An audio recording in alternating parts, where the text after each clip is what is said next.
luta, de guerreira, né, de fidelidade ali para sustentar a casa. E começo a ganhar o dinheiro, começa a aparecer as facilidades, né, da vida do futebol, né? Balada, noite, mulherada. Tu começa a desfocar um pouco. Na época a gente brinca, né, no grupo nosso lá, a gente fala, pô, o nosso bicho era ganhar o jogo no sábado e ir pra boate, né, pro Parque Dance lá que tinha lá em Irati. E essa era a nossa diversão. Mas final de temporada, cirurgia no joelho, ligamento cruzado. Um ano de performance, mas fim de temporada, pum, lesão. E as minhas lesões, eu fiz 3 cirurgias no joelho, uma no tendão de Aquiles, e eu entendi que todas foram disciplinas de Deus na minha vida. Foi uma lesão no primeiro ano de profissional, depois de 4 anos outra cirurgia, depois de mais 8 anos outra cirurgia, e eu recebo um laudo de um médico que eu não voltaria a jogar mais em alto nível. Isso com 30 para 31 anos. E eu fiquei aquilo na minha mente, né? Pô, eu estava na Arábia Saudita, eu voltei para o Brasil, fiz uma cirurgia, começo a tratar, e dor, na recuperação, e eu com aquilo na cabeça, pô, você não vai voltar mais a jogar em alto nível. E aí num dia no carro, coloquei um louvor, tipo, Deus me tomou, assim, de fato, assim, com aquela vontade de chorar, aquela fraqueza que eu tava de achar que eu ia ter que parar de jogar com 31 anos de idade, e o que vai ser daqui para frente, né? A minha família, as pessoas que dependem de mim. E aquela fraqueza, na verdade, era um começo de uma nova trajetória, de uma nova vida, né? E eu começo a chorar ali, era algo bom, era algo como se fosse, e era de fato uma presença, né, de Deus ali. E ali, em 2017, eu decido me converter, começo a mudar a minha mentalidade. Começo, de fato, a buscar mais a Deus, começo, de fato, a buscar o que Jesus fala sobre ser marido, né? Sobre amar a esposa como homem, caráter. E ali começa a virar uma chave e eu ganho mais 7 anos de vida útil no futebol. Para quem estava pensando em parar com 31 anos, por causa de uma fala de um médico, eu estendo a carreira até os 37 para 38 anos. Então, talvez o segredo ou a maneira de você pensar enquanto chegar, de fato, num sucesso onde você almeja, é não perder a tua essência daquilo que foi lá atrás, daquilo que você lutou pra caramba. Talvez você deu quantos all-ins para poder chegar. Você investiu tudo, você deu tudo, você entregou o teu melhor tempo, você estudou de madrugada, você teve noite de sono, perdeu noite de sono, você entregou tudo que você tinha na mão.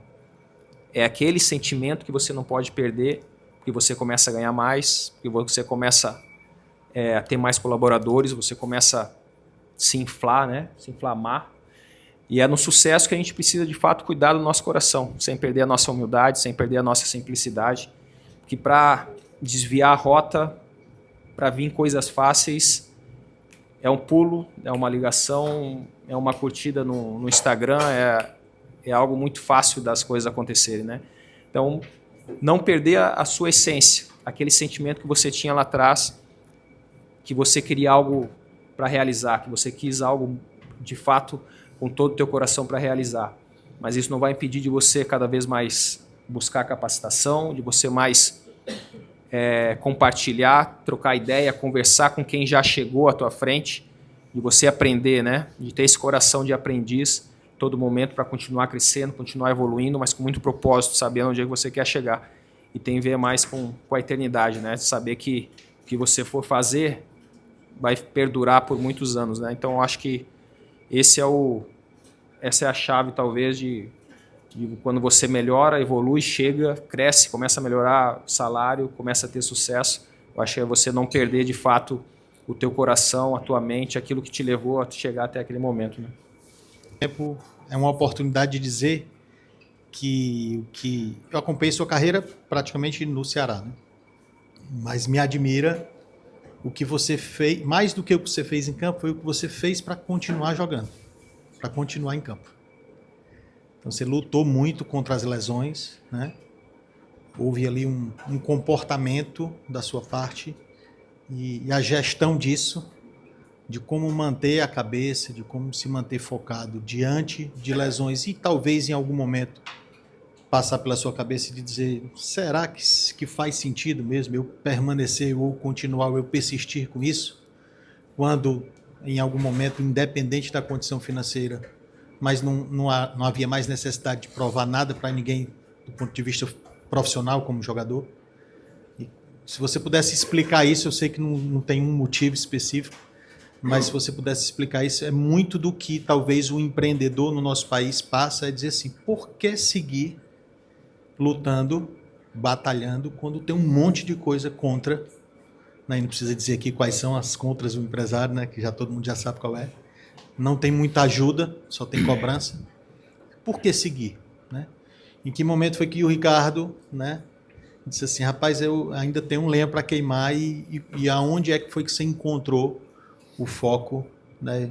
Estava em quê para que você não largasse mão e seguisse com fazer o que você fez e terminou de forma brilhante, pelo menos sobre a minha visão. Obrigado, Renato. Bom te ver novamente, meu velho. Tá naquilo que eu falei, né? Que é a paixão por aquilo que tu faz.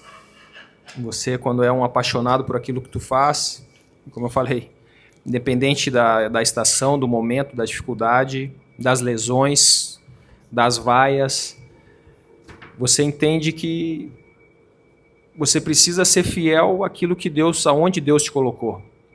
E eu, de fato, teve alguns momentos de desafio, de pensar em mudança, em mudar de clube, em parar de jogar, né? Eu faço essa cirurgia que eu acabo me convertendo em 2017, em 2016, né? E foi de cartilagem, e a cartilagem ela não regenera, né?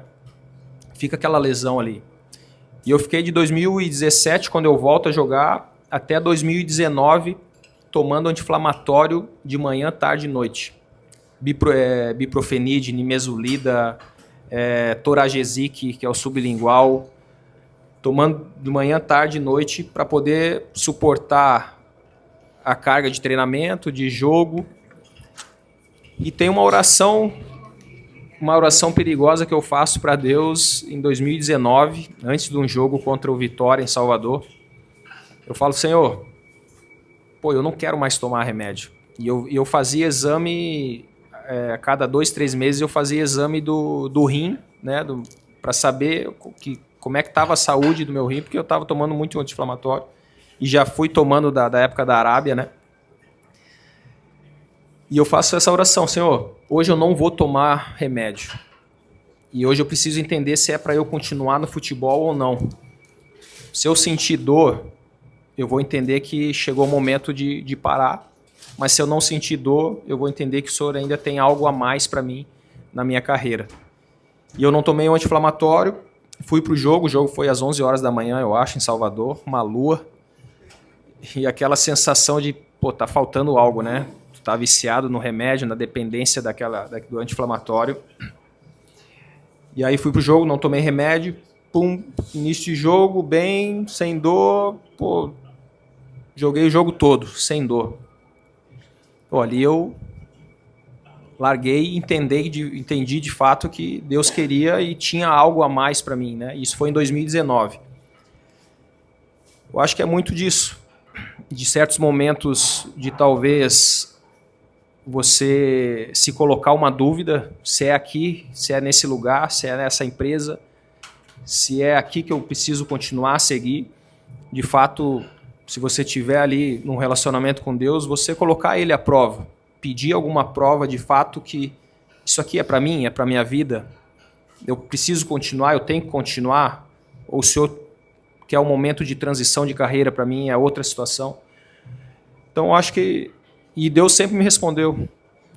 Teve um outro momento também, em 2018, onde eu estava mal tecnicamente, a gente na Série A, o time na zona de rebaixamento, torcida pegando no meu pé, me vaiando toda vez que eu pegava na bola. E eu fiquei um tempo sem jogar. Isso era agosto ou setembro. Eu tinha feito um gol no ano. Eu fico alguns jogos sem jogar e eu volto a jogar contra o Inter. É o time do meu coração, quando criança, torcedor do Inter.